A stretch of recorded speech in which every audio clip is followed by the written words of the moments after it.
जय हिंद एवरीवन।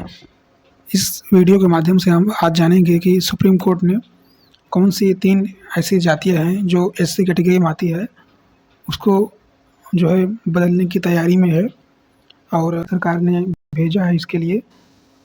तो इसी के बारे में हम बात करेंगे, जो कि केंद्र सरकार को ये पत्र के माध्यम से प्रस्ताव भेजा है कि ये जो 3 जातियाँ हैं इनको एससी से हटाए जाने के लिए मांग किया गया है। तो इसी के बारे में आज हम चर्चा करेंगे।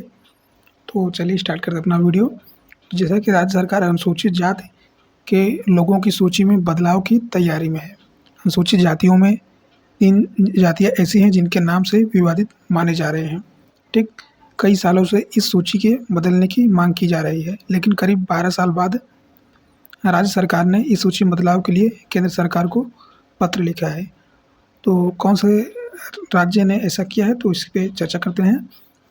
तो ऐसा किसी भी कानून में सूची में बदलाव का अधिकार केंद्र सरकार को है। अगर कोई भी जो बदलाव करेगी वो सांसद के माध्यम से सदन में ही हो सकता है, जो कि केंद्र सरकार के पास ये पावर है। संसद में कानून में संशोधन की जरूरत पड़ती है। हालांकि सूची में बदलाव की पहल हरियाणा सरकार ने की है। जो पत्र लिखा है वो हरियाणा सरकार ने लिखा है, लेकिन सूची बदलने के बाद यह व्यवस्था पूरे देश में लागू रहेगी। जैसा कि ये पहला जो है एक एक्सपेरिमेंट के तौर पे देखा जा रहा है। पहले जो है हरियाणा का जो सरकार है, राज्य सरकार, वहाँ ने पहले इसको बदलाव के रूप में देखा जाएगा। अगर एक सक्सेस होता है तो इसको पूरे देश में लागू करने के बारे में भी विचार किया जाएगा।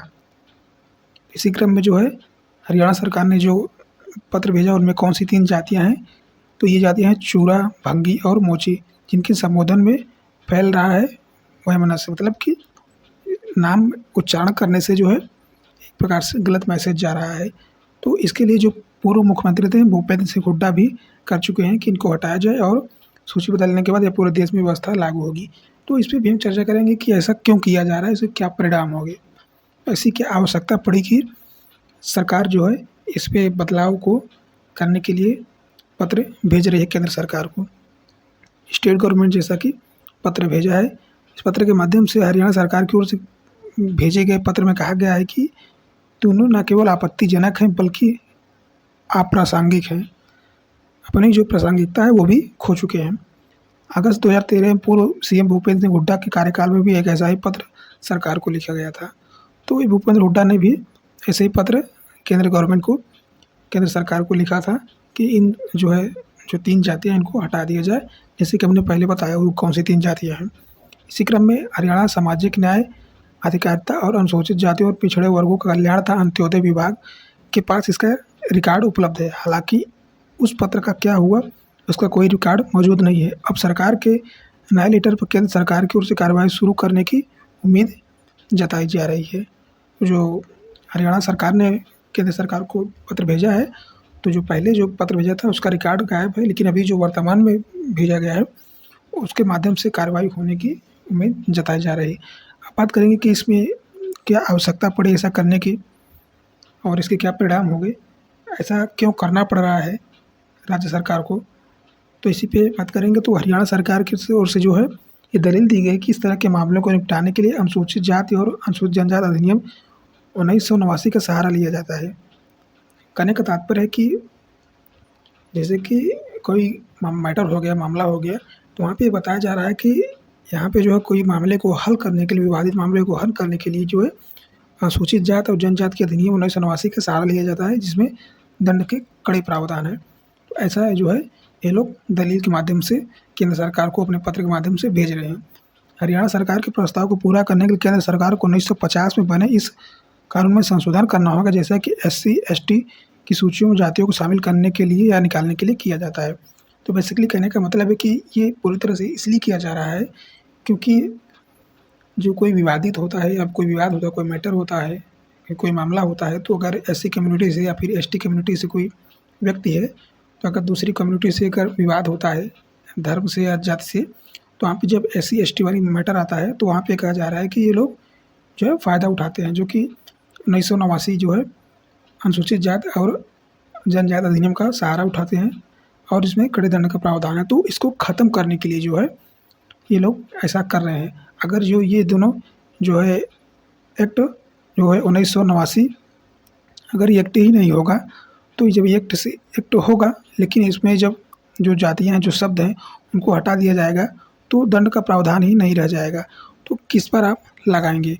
जब अगर कोई वो शब्द जो 3 शब्द जो है हटाने की बात हो जा रही है, अगर वो जब 3 शब्द हट जाएंगे, अगर भविष्य में कोई व्यक्ति उन शब्द से किसी व्यक्ति को अपमानित करता है तो उस शब्द की अहमियत को, उसकी वैल्यू को कम कर दिया जा रहा है, उसको नज़रअंदाज या निगेटिव कर दिया जा रहा है कि उसका कोई महत्व तो नहीं है, राज्य सरकार या हो केंद्र सरकार, क्योंकि उसको दंड प्रावधान से, कानून के माध्यम से उसको हटा दिया गया है। वो पूरी तरफ से लीगल हो जाएगा कि आप उसको कुछ भी बोलो, ये शब्द इस्तेमाल कर सकते हो, कोई ठीक मतलब सब कुछ अच्छा है, कोई घटना सब ठीक है।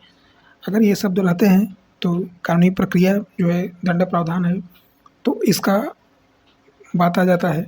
तो इसको ख़त्म करने के लिए जो एससी जो है, जो 3 जाति हैं, उनको हटाया जा रहा है ताकि इसका जो है वो लोग अपने माध्यम से जो दंड के प्रावधान है उसका प्रयोग न कर सकें, और जो सहारा है अधिनियम कानून 1989 का, उसका सहारा न ले सकें।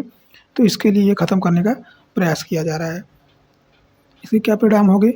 जैसे कि कोई अगर व्यक्ति हो गया, मान लीजिए कि एससी का या फिर एसटी का कोई कम्युनिटी का व्यक्ति हो गया, अगर कोई अदर कास्ट से जनरल हो गया, बीसी हो गया, ओबीसी कास्ट कैटेगरी का, तो अगर इनसे विवाद होता है तो अगर यहाँ पे जो 3 शब्द सुप्रीम कोर्ट द्वारा या फिर केंद्र सरकार द्वारा वो जो 3 शब्द हटाए जाएंगे, जैसा कि हरियाणा सरकार ने भेजा है, तो अगर जो तीनों शब्द जब किसी एससी कम्युनिटी को बोले जाएंगे तो एससी वाला जो है ये क्लेम नहीं कर पाएगा कि इन्होंने हमें जाति सूचक शब्द के साथ अपमानित किया गया है, क्योंकि ये तीनों शब्द जो है प्रावधान से निकाले जा चुके हैं, ये पूरी तरह से लीगल हो चुके हैं। तो वो जो तीनों शब्द आसानी से बोल सकते हैं, उसका अपमान कर सकते हैं।